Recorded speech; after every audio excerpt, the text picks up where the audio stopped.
Hello, good morning, जोहार। मैं राजू और आप देख रहे हैं 24 झारखंड न्यूज। चलिए जानते हैं झारखंड की आज की 25 मुख्य बड़ी खबरों को। रांची को मिला पहला फ्लाईओवर, सीएम हेमंत ने किया उद्घाटन। राजधानी रांची के लोगों को शुक्रवार को बड़ी सौगातें मिली है। कोकर के शांति नगर से बहु बाजार के पास योगदा सत्संग आश्रम तक बने फ्लाईओवर पर आवागमन शुरू हो गया है। मुख्यमंत्री हेमंत सोरेन ने 2.24 किलोमीटर लंबी कांटाटोली फ्लाईओवर का उद्घाटन किया।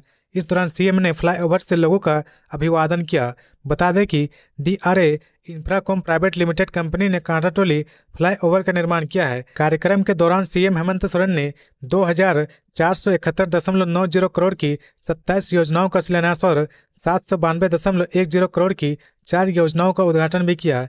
अपने संबोधन में मुख्यमंत्री हेमंत सोरेन ने कहा कि रांची शहर की एक एक इंच का महत्व है। यहाँ कुछ भी बनाना बहुत चुनौती भरा होता है। जब तक सबका सहयोग न मिले कोई योजना धरातल पर उतारना कठिन हो जाता है। इस फ्लाईओवर के लिए प्रयास रहा कि कम से कम आम लोगों की जमीन ली जाए। फ्लाईओवर के निर्माण के लिए योगदा सत्संग ने भी अपनी कुछ जमीन दी है। इस सहयोग के लिए सीएम हेमंत सोरेन ने आभार जताया। सीएम ने कहा कि हम सभी को अपने कर्तव्यों का निर्वहन करना चाहिए। सीएम हेमंत सोरेन ने कहा कि पहाड़ी मंदिर में झंडा लगाने का हम लोगों ने परमिशन दिया था। आज उसकी वजह से पहाड़ी मंदिर खतरे में आ गया है। इसलिए कुछ भी करने से पहले वैज्ञानिक रूप से चीज़ों को समझना जरूरी है। आज यह फ्लाईओवर बना है, इसकी देखरेख करना सबकी जिम्मेदारी है। बिजली उपकरणों की चोरी नहीं होनी चाहिए। उन्होंने कहा कि रांची शहर में कई फ्लाईओवर प्रस्तावित है। कांटाटोली फ्लाईओवर के विस्तारीकरण का काम चल रहा। सिरमटोली चौक से जो फ्लाईओवर बन रहा और वह रेलवे क्रॉसिंग के ऊपर से गुजरेगा, बहुत जल्द उसकी सेवा मिलने लगेगी। इस दौरान सीएम ने पर्यावरण को सुरक्षित रखने का आह्वान किया। सीएम ने कहा कि हर बड़ी सोसाइटी में वेस्ट मैनेजमेंट सिस्टम लगाना होगा। 8 अक्टूबर को होगी कैबिनेट की बैठक, कई अहम फैसलों पर लग सकती है मोहर। रांची में 8 अक्टूबर को कैबिनेट की बैठक होगी। यह बैठक शाम 4 बजे से झारखंड मंत्रालय के प्रोजेक्ट भवन स्थित मंत्रिपरिषद कक्ष में होगी। इसकी जानकारी सूचना एवं जनसंपर्क निदेशालय रांची द्वारा दी गई है। बैठक में कई अहम प्रस्तावों पर मोहर लग सकती है। जानकारी हो कि पिछली बैठक 28 सितंबर को आयोजित की गई थी। इस बैठक में 49 प्रस्तावों को मंजूरी दी गई थी। इसमें राज्य खाद्य सुरक्षा योजना के तहत 25 लाख लोगों को मुफ्त राशन प्राप्त करने की योजना को स्वीकृति मिली थी। इसके अलावा राज्य के पीडीएस डीलरों को भी बड़ी राहत मिली। उनका कमीशन 100 रुपये से बढ़ाकर 150 रुपये प्रति क्विंटल कर दिया गया है। वहीं राज्य के कोचिंग संस्थानों के शुल्क निर्धारण के लिए भी बड़ा कदम उठाया गया था। दुर्गा पूजा में मौसम डाल सकता है खलल, झारखंड में बारिश का अलर्ट। पूरे देश में नवरात्रि त्यौहार शुरू हो गया है। जगह जगह पंडाल बन रहे, धूमधाम से दुर्गा पूजा की तैयारी हो रही। इस बार मौसम के कारण दशहरा में खलल पड़ने की आशंका है। झारखंड में बारिश की संभावना मौसम विभाग की ओर से व्यक्त की गई है। दरअसल बंगाल की खाड़ी के उत्तरी भाग में कम दबाव का क्षेत्र बनने की संभावना जताई गई है, जिससे झारखंड में बारिश हो सकती है। झारखंड की राजधानी रांची में 5 अक्टूबर को आसमान में आंशिक बादल छाए रहेंगे। अधिकतम तापमान 31 डिग्री रिकॉर्ड किया जा सकता है। 5 अक्टूबर को रांची में गरज के साथ वर्षा होने की संभावना है। झारखंड के कुछ हिस्सों में अगले 2 दिन तक बारिश वज्रपात की चेतावनी भारत मौसम विज्ञान विभाग की ओर से जारी की गई है। मौसम विभाग की ओर से कहा गया कि इन 2 दिनों तक झारखंड में कहीं कहीं गरज के साथ वज्रपात एवं वर्षा होने की संभावना है। शनिवार के बाद तापमान में भी गिरावट आने लगेगी। खबरों में आगे बढ़ने से पहले अगर अभी तक आपने इस चैनल को सब्सक्राइब नहीं किया तो प्लीज सब्सक्राइब कर ले, जिससे झारखंड की हर छोटी सी बड़ी खबर की अपडेट आप तक पहुंचता रहे। सीएम हेमंत सोरेन 5 अक्टूबर को करेंगे जमशेदपुर का दौरा। 500 बेड के अस्पताल का करेंगे उद्घाटन। मुख्यमंत्री हेमंत सोरेन आज 5 अक्टूबर को MGM मेडिकल कॉलेज परिसर में 500 बेड के अस्पताल के OPD सेवा का शुभारंभ और नवनिर्मित भवन का उद्घाटन करेंगे।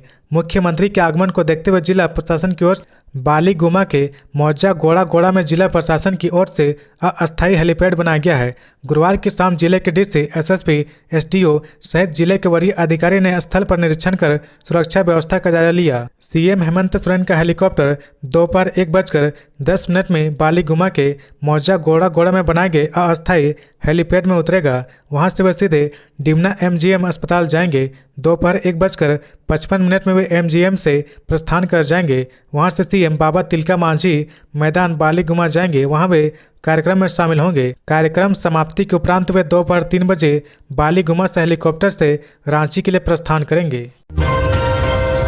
प्रेम प्रकाश को सुप्रीम कोर्ट ने दी जमानत, बिना इजाजत नहीं जा सकेंगे देश के बाहर। मनी लॉन्ड्रिंग के आरोपी प्रेम प्रकाश को सुप्रीम कोर्ट से बड़ी राहत मिली है। शुक्रवार को हुई सुनवाई में न्यायमूर्ति संजीव खन्ना और न्यायमूर्ति संजय कुमार की खंडपीठ ने प्रेम प्रकाश को जमानत दे दी है। प्रेम प्रकाश को अवैध खनन और लैंड स्कैम से जुड़े मनी लॉन्ड्रिंग केस में आरोपी बनाया गया था। जनवरी 2023 में झारखंड हाईकोर्ट ने उनकी जमानत याचिका खारिज कर दी थी। इसके बाद उन्होंने सुप्रीम कोर्ट का दरवाजा खटखटाया। अदालत ने प्रेम प्रकाश को जमानत देते हुए कहा कि वह अपना पासपोर्ट ट्रायल कोर्ट में जमा करेंगे और बिना कोर्ट की इजाज़त के देश नहीं छोड़ेंगे। झारखंड हाईकोर्ट ने कहा 6 दिसंबर तक पूरे करे चौकीदार नियुक्ति प्रक्रिया। झारखंड हाईकोर्ट ने राज्य सरकार को 6 दिसंबर तक राज्य में चौकीदारों की नियुक्ति प्रक्रिया पूरी करने का निर्देश दिया है। शुक्रवार को चौकीदार नियुक्ति की मांग को लेकर दाखिल विभिन्न याचिकाओं पर सुनवाई करते हुए हाईकोर्ट के न्यायाधीश जस्टिस एस.एन. पाठक ने यह निर्देश दिया कि प्रार्थियों की ओर से अधिवक्ता एम शर्मा ने बहस की। उनकी ओर से अदालत को बताया गया कि गृह सचिव ने अदालत को यह अंडरटेकिंग दी थी कि 3 महीने में नियुक्ति प्रक्रिया पूरी कर ली जाएगी, लेकिन अंडरटेकिंग देने के बाद भी नियुक्ति प्रक्रिया पूरी नहीं हुई है। बता दें कि राज्य भर में कुल 4,861 चौकीदार की नियुक्ति होनी है, लेकिन नियुक्ति प्रक्रिया में देर के विरुद्ध हाईकोर्ट का दरवाजा खटखटाया गया है। जाने कब तक जारी हो सकता है झारखंड सीजीएल परीक्षा का परिणाम। झारखंड सीजीएल परीक्षा जो कि 21 और 22 सितंबर को पूरे राज्य में आयोजित हुई थी, इसका आंसर की जारी हो चुका है और अब सभी छात्रों को बेसब्री से परिणाम का इंतजार है। बता दें कि इस परीक्षा को लेकर पेपर लीक का आरोप छात्रों द्वारा लगाया जा रहा, हालांकि इस आरोप की अब तक कोई पुष्टि नहीं हुई है। ऐसे में जाने कब तक आ सकता है परीक्षा का परिणाम। कुछ दिनों पहले जेएसएससी द्वारा सीजीएल परीक्षा का आंसर की जारी किया गया था, जिसके बाद 5 दिनों तक उन्होंने आंसर की के प्रति आपत्ति दर्ज कराने का समय दिया था।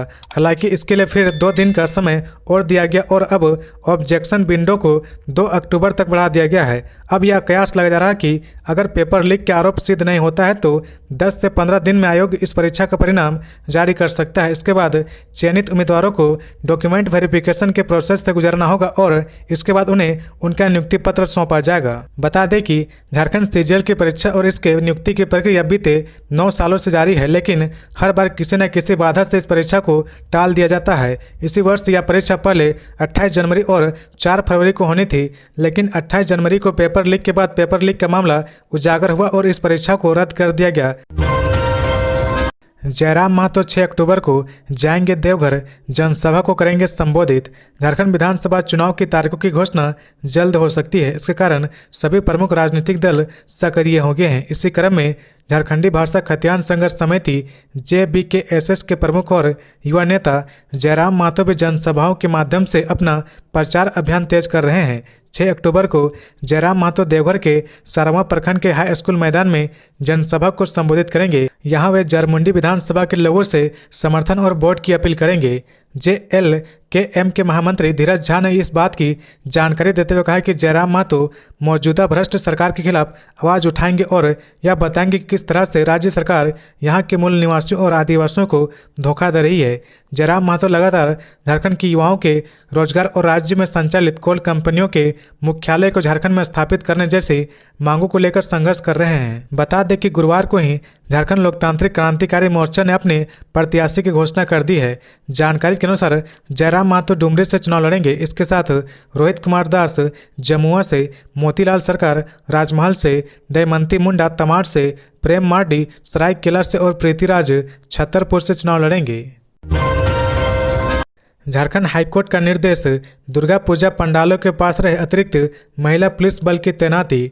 झारखंड हाईकोर्ट ने दुर्गा पूजा के दौरान महिलाओं की सुरक्षा और सुविधा का ख्याल रखने को लेकर सरकार को निर्देश दिया है। हाईकोर्ट की खंडपीठ का आदेश है कि सभी पूजा पंडालों के पास अतिरिक्त महिला सुरक्षा बल की तैनाती की जाए। इसके साथ ही महिलाओं की सुविधा के लिए पिंक बसें भी चलाई जाए। इसे लेकर अदालत ने स्पेशल टास्क फोर्स की बैठक की, जिसमें हुए निर्णयों के पालन की स्टेटस रिपोर्ट प्रस्तुत करने को कहा गया। इस बैठक में स्कूली बच्चों को ले जाने वाले वाहनों में भी महिला कर्मी के उपस्थित होने सहित कई अन्य निर्णय लिए गए। यह निर्देश गुरुवार को चीफ जस्टिस MS रामचंद्र और जस्टिस दीपक रोशन की खंडपीठ ने महिला और स्कूली छात्राओं सहित नाबालिग लड़कियों के खिलाफ बढ़ रहे अपराध पर रोकथाम को लेकर दाखिल याचिका पर सुनवाई करते वक्त किए। इसके अलावा खंडपीठ ने सरकार को प्रमुख जगहों पर सीसीटीवी कैमरे की निगरानी रखने का आदेश भी दिया है। अदालत ने आपात स्थिति में महिलाओं की मदद के लिए स्थानीय टीवी चैनल और अखबारों में विज्ञापन के जरिए हेल्पलाइन नंबर प्रचार प्रसार करने का निर्देश भी दिया। इस दौरान पीठ ने सभी स्ट्रीट लाइट की भी दुरुस्त करने को कहा।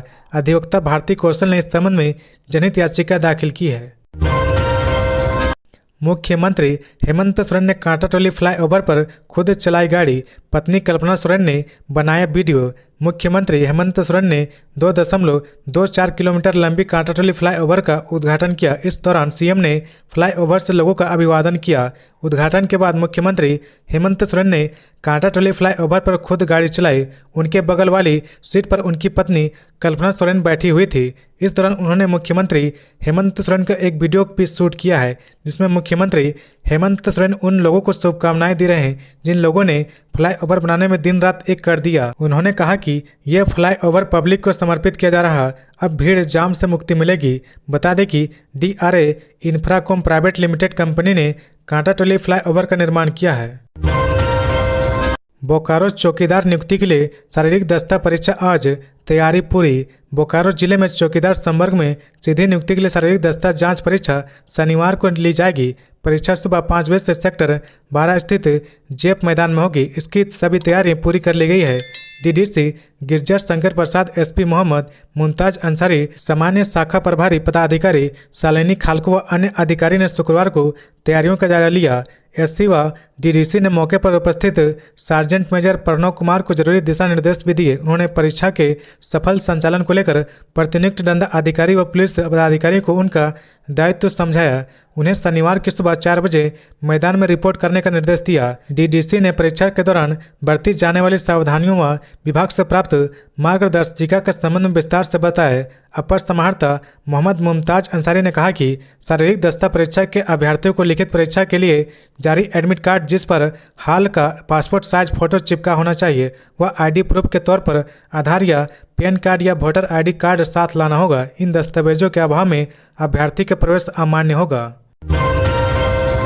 रांची विश्वविद्यालय के अंगीभूत कॉलेजों में नहीं हो सकेगा इंटर में नामांकन, हाईकोर्ट ने खारिज की याचिका। रांची विश्वविद्यालय के 14 अंगीभूत कॉलेजों में इंटरमीडिएट संकाय में अब नामांकन नहीं हो सकेगा। झारखंड हाईकोर्ट ने नामांकन को लेकर दायर जनहित याचिका पर गुरुवार को अपना फैसला सुनाया है। जस्टिस सुजीत नारायण प्रसाद व जस्टिस अरुण कुमार राय की खंडपीठ ने याचिका को यह कहते हुए खारिज कर दिया कि यह याचिका सुनवाई योग्य नहीं है। इससे पहले 20 सितंबर को मामले में सुनवाई पूरी होने के बाद खंडपीठ ने अपना फैसला सुरक्षित रख लिया था। याचिका में मेंटेबिलिटी याचिका सुनवाई योग्य नहीं पर दोनों पक्षों को सुना था। इससे पहले रांची विश्वविद्यालय की ओर से खंडपीठ को बताया गया था कि प्रार्थी विद्यार्थी नहीं है, वह सामाजिक कार्यकर्ता है। उसकी दायर जनहित याचिका सुनवाई योग्य नहीं है। वहीं प्रार्थी की ओर से अधिवक्ता सुमित गड़ोदिया ने पक्ष रखते हुए बताया था कि यह मामला रांची विश्वविद्यालय के अंगीभूत कॉलेजों में इंटरमीडिएट संकाय में नामांकन से जुड़ा हुआ है। नामांकन पर रोक लगा दी गई है। विद्यार्थियों के इंटर में नामांकन के लिए प्रार्थी ने जनहित याचिका दायर की है। प्रार्थी मनीष पटवारी ने जनहित याचिका दायर की है। रांची विश्वविद्यालय ने वर्ष 2024-26 सत्र के लिए अपने अंगीभूत कॉलेजों में इंटरमीडिएट में नामांकन नहीं लेने का निर्णय लिया था, जिसे प्रार्थी ने चुनौती दी थी। 6 अक्टूबर से झारखंड के 9 जिलों में होगी बारिश, आकाशीय बिजली गिरने की भी आशंका। दुर्गा पूजा के बाद गुलाबी ठंड देगी दस्तक। मौसम वैज्ञानिक अभिषेक आनंद के अनुसार दक्षिणी हिस्से में 6 अक्टूबर से 3 दिन तक आकाशीय बिजली के साथ साथ रुक रुक कर छिटपुट बारिश हो सकती है, जबकि संथाल परगना के इलाके में हल्की और मध्यम दर्जे की बारिश हो सकती है। जिन जिलों में बारिश होगी उसमें पूर्वी पश्चिमी सिंहभूम, सिमडेगा, सरायकेला खरसावां, देवघर, दुमका, गोड्डा, पाकुड़, साहिबगंज शामिल है। इसे लेकर येलो अलर्ट जारी किया गया है। झारखंड से मानसून की विदाई 15 अक्टूबर से हो जाएगी। इससे पहले राज्य के कई हिस्सों में बारिश की संभावना है। मौसम विभाग की रिपोर्ट में बताया गया कि बंगाल की खाड़ी में निम्न दबाव की हलचल शुरू हो गई है। मौसम विभाग के मुताबिक दुर्गा पूजा के बाद राज्य में गुलाबी ठंड पड़ने लगेगी। 5 अक्टूबर को रांची में गरज के साथ वर्षा होने की संभावना है। इसके बाद राज्य के अधिकतम तापमान में धीरे धीरे गिरावट आने लगेगी। मुख्य सचिव को चुनाव आयोग का आदेश, रांची डीसी मंजूनाथ भजंत्री पर हो कार्रवाई। मंजूनाथ भजंत्री को रांची डीसी सह जिला निर्वाचन पदाधिकारी के पद पर पदस्थापित करने के आदेश को चुनाव आयोग ने हाईकोर्ट के फैसले का उल्लंघन बताया है। इस मामले में आयोग ने मुख्य सचिव को पत्र लिखा और 6 दिसंबर 2021 का आदेश का अनुपालन करने की बात कही। इसके साथ ही चुनाव आयोग ने 15 दिनों के अंदर कार्रवाई की रिपोर्ट आयोग को भेजने का आदेश भी दिया है। आपको बता दें कि 6 दिसंबर 2021 को चुनाव आयोग ने आदेश जारी किया था, जिसमें देवघर के तत्कालीन उपायुक्त मंजूनाथ भजंत्री को पद से हटाने, विभागीय कार्रवाई करने और आयोग की अनुमति के बिना चुनाव कार्य से जुड़े पद पर पदस्थापित नहीं करने का आदेश दिया गया था। इस मामले में मुख्य सचिव को लिखे गए पत्र में कहा गया कि मधुपुर उपचुनाव में तत्कालीन उपायुक्त द्वारा आयोग के वोटर टर्न आउट ऐप और प्रेस कॉन्फ्रेंस में अलग अलग आंकड़े पेश किए जाने के कारण भजंत्री को 26 अप्रैल 2021 को उपायुक्त के पद से हटाया गया था, लेकिन चुनाव आचार संहिता खत्म होने के बाद सरकार ने उन्हें फिर से देवघर उपायुक्त के पद पर पदस्थापित करने का आदेश दिया। इस मामले के लगभग 6 महीने बाद मुख्य निर्वाची अधिकारी ने आयोग को रिपोर्ट भेजकर जानकारी दी कि उपायुक्त ने चुनाव आचार संहिता खत्म होने के बाद आचार संहिता उल्लंघन के आरोप में सांसद निशिकांत दुबे के खिलाफ प्राथमिकी दर्ज की है। उक्त मामले पर चुनाव आयोग की ओर से उपायुक्त से स्पष्टीकरण मांगा गया था, लेकिन संतोषजनक जवाब नहीं होने के कारण आयोग ने 6 दिसंबर 2021 को उपायुक्त को हटाने और भविष्य में आयोग की अनुमति के बिना चुनाव से जुड़े काम में पदस्थापित नहीं करने का आदेश दिया गया था। फिर भी सरकार ने मंजूनाथ को पद से नहीं हटाया।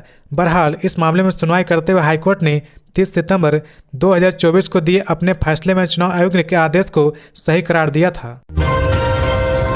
सरायकेला में युवक की गोली मारकर हत्या, 3 हत्याकांड का था आरोपी। सरायकेला के आदित्यपुर थाना क्षेत्र के सालडी बस्ती में एक हिस्ट्री सीटर अपराधी पंकज मांझी की गुरुवार रात गोली मारकर हत्या कर दी गई।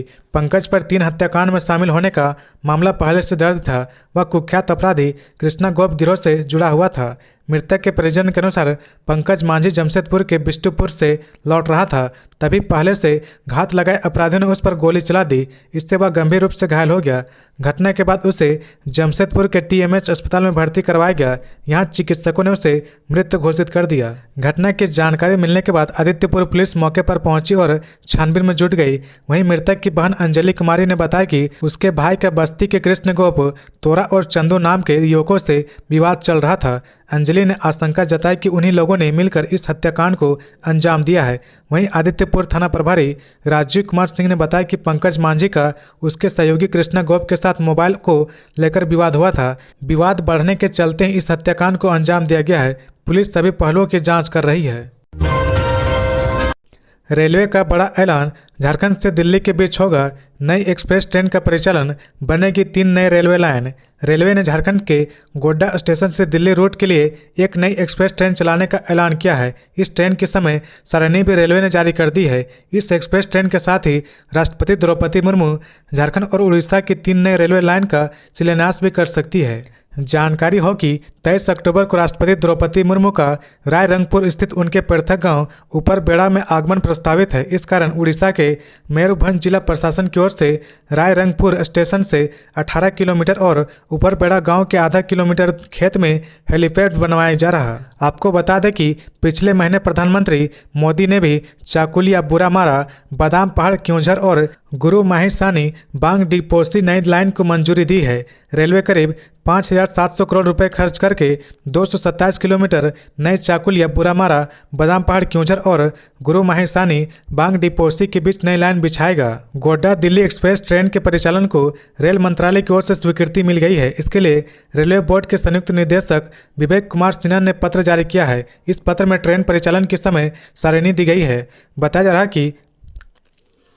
जा रहा कि जल्द ही एक्सप्रेस ट्रेन के परिचालन की तारीख की घोषणा की जाएगी। यह ट्रेन साप्ताहिक चलेगी, जिसमें ट्रेन सोमवार को दोपहर 3 बजे दिल्ली से खुलेगी। वहीं ट्रेन मंगलवार को दोपहर 3:45 पर गोड्डा पहुंचेगी। गोड्डा स्टेशन से गोड्डा दिल्ली एक्सप्रेस ट्रेन बुधवार को पूर्वाह्न 10 बजे खुलेगी, जबकि यह गुरुवार सुबह 9:10 पर दिल्ली पहुंच जाएगी। रामगढ़ पुलिस की गिरफ्त में 5 अपराधी, अंतर्राज्यीय चोर गिरोह का हुआ पर्दाफाश। रामगढ़ पुलिस ने ATM काट कर रुपए चुराने वाले अंतर्राज्यीय चोर गिरोह पर शिकंजा कसा है। पुलिस टीम ने हरियाणा, बिहार और झारखंड के अलग अलग जिलों में छापेमारी की और इस गिरोह में शामिल 5 अपराधी को गिरफ्तार कर लिया है। रामगढ़ पुलिस को गिरफ्तार चोरों के पास से एटीएम से चुराए गए 1,70,000 रुपये नकद, 4 कार और 8 मोबाइल फोन जब्त किए गए हैं। पुलिस की पूछताछ में गिरफ्तार गिरोह के सदस्यों ने अपने जुर्म स्वीकार किया है। उन्होंने इस साल रामगढ़, चतरा, बिहार के नवादा, छपरा और उड़ीसा के संबलपुर व सुदूरगढ़ के 14 एटीएम काटकर लाखों रुपए चुराने की बात स्वीकारी है। इस मामले की जानकारी देते हुए रामगढ़ एसपी अजय कुमार ने बताया कि 23 अगस्त को रामगढ़ के गोला रोड स्थित बी मार्ट के पास एसबीआई का एटीएम काटकर चोरों ने 1,30,000 रुपये निकाल लिए थे। झारखंड खेल विभाग के कार्यक्रम में नगद पुरस्कार से सम्मानित हुए 529 खिलाड़ी, मिली 4.3 करोड़ की इनामी राशि। झारखंड खेल विभाग ने शुक्रवार को राजधानी रांची के डोरांडा स्थित स्वरेश सभागार में खिलाड़ी का सम्मान नगद पुरस्कार राशि वितरण कार्यक्रम का आयोजन किया। इस समारोह में मुख्य अतिथि खेल मंत्री मिथिलेश ठाकुर, खेल सचिव मनोज कुमार और खेल निदेशक संदीप कुमार ने खिलाड़ियों के बीच इनामी राशि का वितरण किया। उक्त समारोह में 21 खेलों में पदक जीतने वाले 529 खिलाड़ियों को इनामी राशि से सम्मानित किया गया। इस दौरान खिलाड़ियों के बीच लगभग 4.3290 करोड़ रुपए की इनामी राशि का वितरण किया हुआ। इस कार्यक्रम में दीपिका कुमारी, अंकिता भगत, नारायण महतो और सिम्पा मिंज को 7-7 लाख रुपए की राशि प्रदान की गई। इस मौके पर खेल मंत्री मिथिलेश ठाकुर ने झारखंड खेल प्राधिकरण के नए वेबसाइट का अनावरण भी किया। कार्यक्रम के दौरान खेल मंत्री ने अपने संबोधन में खिलाड़ियों को हमेशा मदद करने की बात कही। उन्होंने कहा कि विभाग लगातार खिलाड़ियों को बेहतर सुविधाएं मुहैया कराने के लिए प्रयास कर रही है। इसके अलावा समय पर खेल उपकरण और इनामी राशि का वितरण हो पाए, इसे भी सुनिश्चित करने का प्रयास कर रही है। सीबीआई जांचेगी कोयले के धंधे में पुलिस अफसरों की भूमिका, झारखंड हाईकोर्ट ने दिया आदेश। झारखंड हाईकोर्ट के जस्टिस संजय कुमार द्विवेदी की अदालत ने धनबाद में पुलिस पदाधिकारी के खिलाफ कोयले के धंधे से अवैध वसूली के आरोप में केस दर्ज करने की मांग को लेकर दायर याचिका पर अपना फैसला सुनाया है। अदालत ने मामले में सीबीआई को प्रारंभिक जांच पीआई करने का आदेश दिया है। अदालत ने अपने फैसले में कहा कि प्रारंभिक जांच में अगर मामला बनता है तो सीबीआई प्राथमिकी दर्ज कर आगे की कार्रवाई करेगी। उक्त फैसला देते हुए अदालत ने प्राथमिक याचिका को निष्पादित कर दिया। पूर्व में 24 सितंबर को याचिका की मेंटेबिलिटी पर दोनों पक्षों को सुनने के बाद झारखंड हाईकोर्ट ने अपना फैसला सुरक्षित रख लिया था। मामले की सुनवाई के दौरान राज्य सरकार की ओर से सुप्रीम कोर्ट के वरीय अधिवक्ता कपिल सिब्बल व अधिवक्ता मनोज कुमार ने पैरवी की थी। उन्होंने अदालत को बताया था कि प्रार्थी की याचिका सुनवाई योग्य नहीं है। प्रार्थी ने धनबाद के पुलिस अधिकारी के खिलाफ कोयले के व्यापार में अवैध वसूली का जो आरोप लगाया है वह बेबुनियाद है, उसमें कोई सत्यता नहीं है। प्रार्थी प्रभावित व्यक्ति भी नहीं है। पुलिस द्वारा उनके खिलाफ कार्रवाई की गई, इसलिए प्रार्थी ने पुलिस पदाधिकारी को फंसाने के लिए उनके खिलाफ प्राथमिकी दर्ज करने का आवेदन दिया है। यह याचिका सुनवाई योग्य नहीं है, इसलिए इसे खारिज किया जाना चाहिए। मुख्यमंत्री ऊर्जा खुशहाली योजना, गिरिडीह में 5.53 लाख उपभोक्ताओं का बिजली बिल हुआ माफ। गिरिडीह के 3,53,293 उपभोक्ताओं का बकाया बिजली बिल माफ हो गया है। यह लाभ मुख्यमंत्री ऊर्जा खुशहाली योजना के तहत दिया गया है। इस योजना के तहत कम बिजली इस्तेमाल करने वाले का बिल माफ किया गया है। गुरुवार को टाउन हॉल में सदर विधायक सुदीप कुमार सोनू ने उपभोक्ताओं को बिजली बिल माफी प्रमाण पत्र दिया। इस दौरान करीब 3 अरब से ज़्यादा का बिजली बिल माफ किया जा चुका है। बता दें कि जिले में 375 करोड़ 43 लाख 31,683 रुपये का बकाया बिजली बिल शून्य किया गया है। जेई अमित कुमार ने बताया कि शहर के 6,600 उपभोक्ताओं को इस योजना का लाभ मिला है। इसके अलावा ऐसे लोगों का बिल माफ किया गया है जो इस योजना के तहत लाभार्थी होने की योग्यता रखते हों। बिजली विभाग के जीएम प्रतोष कुमार ने कहा कि 5 अक्टूबर तक शिविर लगाकर उपभोक्ताओं का बकाया बिजली बिल जो माफ हुआ है उन्हें प्रमाण पत्र देने का काम किया जाएगा। कार्यपालक अभियंता मृणाल गौतम ने बताया कि योजना के तहत वैसे घरेलू उपभोक्ताओं जो 200 यूनिट या उससे कम का प्रतिमाह बिजली खपत करते हैं उनका अगस्त महीने तक का बिजली बिल माफ किया गया है। लातेहार में 1 लाख का इनामी नक्सली गिरफ्तार, गुप्त सूचना के आधार पर की गई थी छापेमारी। लातेहार जिले में पुलिस को एक बड़ी कामयाबी मिली है। यहां पुलिस ने माओवादी संगठन भाकपा के सक्रिय सदस्य गुलशन उरांव को गिरफ्तार किया है। गिरफ्तार नक्सली पर झारखंड सरकार ने 1 लाख रुपए का इनाम घोषित कर रखा था। यह कार्रवाई लातेहार के एसपी कुमार गौरव को मिली गुप्त सूचना के आधार पर की गई है। सूचना के अनुसार गुलशन उरांव मनिका थाना क्षेत्र के कुमडी गांव के आसपास सक्रिय था। जैसे ही यह जानकारी एसपी कुमार गौरव तक पहुंच, उन्होंने तुरंत एक पुलिस टीम गठित करने का आदेश दिया। टीम का नेतृत्व डीएसपी भरत राम ने किया। पुलिस टीम ने छापेमारी शुरू की और कुछ ही समय बाद नक्सली गुलशन उरांव को पकड़ने में सफलता पाई। गिरफ्तारी के समय नक्सली ने भागने का प्रयास किया, लेकिन पुलिस ने उसे चारों ओर से घेर लिया और काबू कर लिया। पुलिस के अनुसार गुलशन उरांव का मुख्य कार्य माओवादी संगठन के नाम पर धमकी देना और लेवी वसूलना था। वह लातेहार जिले के मनिका थाना क्षेत्र के हाटा गांव का निवासी है और उस पर पहले से कई आपराधिक मामले दर्ज हैं। उन्होंने यह भी बताया कि इस अभियान में मनिका थाना प्रभारी शशि कुमार समेत कई अन्य पुलिस अधिकारी ने महत्वपूर्ण भूमिका निभाई है। जेपीएससी घोटाले में आरोपित अफसरों को संयुक्त सचिव में प्रोन्नत करने की हो रही तैयारी, सीबीआई ने लगाए गंभीर आरोप। जेपीएससी 1 घोटाले में सीबीआई द्वारा आरोपित अफसरों को एसडीएम से संयुक्त सचिव के पद पर प्रोन्नत करने की तैयारी चल रही है। प्रोन्नत करने के लिए निगरानी से स्वच्छता प्रमाण पत्र की मांग की गई थी। निगरानी ने अपने दस्तावेज के आधार पर सीबीआई द्वारा आरोपित अफसरों के मामले में निगरानी स्वच्छता प्रमाण पत्र जारी कर दिया है। सीबीआई के आरोप पत्र को देखते हुए इन अधिकारियों को प्रोन्नति देने या नहीं देने के मुद्दे पर प्रोन्नति समिति अंतिम रूप से फैसला करेगी। सीबीआई ने जेपीएससी 1 की जांच के बाद 4 मई 2024 को कुल 37 पदाधिकारी के खिलाफ आरोप पत्र दायर किया था। इसमें राज्य के विभिन्न विभागों में कार्यरत राज्य प्रशासनिक सेवा के अधिकारी, 12 व्याख्याता और जेपीएससी के तत्कालीन 5 अधिकारी के नाम शामिल है। सीबीआई ने आरोप लगाया कि सुनियोजित साजिश के तहत नंबर बढ़ाकर इन 20 अयोग्य लोगों को सफल घोषित किया गया है। इन सभी अधिकारियों को सरकार की ओर से अब तक सशर्त प्रोन्नति दी जाती रही है। एसडीएम के स्तर तक मिली प्रोन्नति तक सीबीआई ने आरोप पत्र दायर नहीं किया था। वर्ष 2024 में इन अधिकारियों के ऊपर समाहर्ता स्तर के संयुक्त सचिव के पद पर प्रोन्नति देने की प्रक्रिया शुरू की गई है। इसके लिए सबसे पहले निगरानी से स्वच्छता प्रमाण पत्र की मांग की गई। सरकार ने सीबीआई द्वारा आरोपित 20 में से 12 अधिकारी के बारे में स्वच्छता प्रमाण पत्र की मांग की थी। निगरानी ने जांच के बाद 11 अधिकारी के बारे में लिखा कि इनके खिलाफ निगरानी में कोई मामला दर्ज नहीं है, न ही कोई जांच लंबित है। निगरानी ने अपने रिपोर्ट में सिर्फ हेमा प्रसाद के खिलाफ निगरानी थाने में कांड संख्या 2/2023 दर्ज की। यह प्राथमिकी 12 जून 2023 को दर्ज की गई थी। इसमें जांच जारी है। उल्लेखनीय है कि जेपीएससी 1 में सीबीआई द्वारा आरोपित कुछ लोगों को पहले ही संयुक्त सचिव के पद पर प्रोन्नत किया जा चुका है। इसमें सीमा सिंह, सुषमा नीलाम सोरेंग सहित अन्य कुछ अधिकारी का नाम शामिल है। सीबीआई द्वारा आरोपित फिलहाल एसडीएम के रूप में कार्यरत सभी अधिकारी की सूची कार्मिक प्रशासनिक विभाग के पास उपलब्ध है। नियमानुसार इन सभी के मामले को सीलबंद लिफाफे में प्रोन्नति समिति की बैठक में पेश करने की प्रावधान है। प्रोन्नति समिति ही इस पर अंतिम फैसला करेगी। हालांकि संयुक्त सचिव के पद पर पहले प्रोन्नत हो चुके अधिकारियों की वजह से इस पूरे प्रकरण में नया विवाद होने की आशंका है। रांची के बेड़ों में जंगली भालुओं का आतंक, दोलेचा गांव में वृद्ध को किया घायल, अब तक कई लोगों को पहुंचा चुका है नुकसान। रांची के पालुंग थाना के दोलेचा गांव में जंगली भालुओं ने हमला कर एक व्यक्ति को घायल कर दिया, जिसे सामुदायिक स्वास्थ्य केंद्र बेड़ों में प्राथमिक उपचार के बाद रिम्स रांची भेज दिया गया। हमले में घायल किसान परहुल साहू ने बताया कि प्रातः 5 बजे अपने घर से निकलकर शौच के लिए अपने खेत की ओर जा रहे थे। इसी दौरान घर के पास से अचानक 3 जंगली भालू आ धमके, जिसमें 2 छोटा एक बड़ा भालू था। बड़े भालू ने हम पर हमला कर दिया और मेरे पैर, पेट व सिर को नाखून से नोच डाला। किसी तरह घटना अवस्था में भागकर गड्ढे में छुपकर अपनी जान बचाई। इधर परिजन ने गंभीर रूप से घायल परवल साहू को बेड़ो अस्पताल पहुंचाया। बंगाल और तमिलनाडु के अफसरों ने झारखंड के पुलिस अधिकारियों को दी ट्रेनिंग। झारखंड विधानसभा चुनाव 2024 से पहले पश्चिम बंगाल और तमिलनाडु के निर्वाचन पदाधिकारी ने झारखंड पुलिस के अफसरों को विशेष ट्रेनिंग दी है। इस अवसर पर झारखंड के मुख्य निर्वाचन पदाधिकारी के रवि कुमार ने कहा कि चुनाव से जुड़े सभी पुलिस पदाधिकारी के लिए इलेक्शन संबंधी ट्रेनिंग जरूरी है।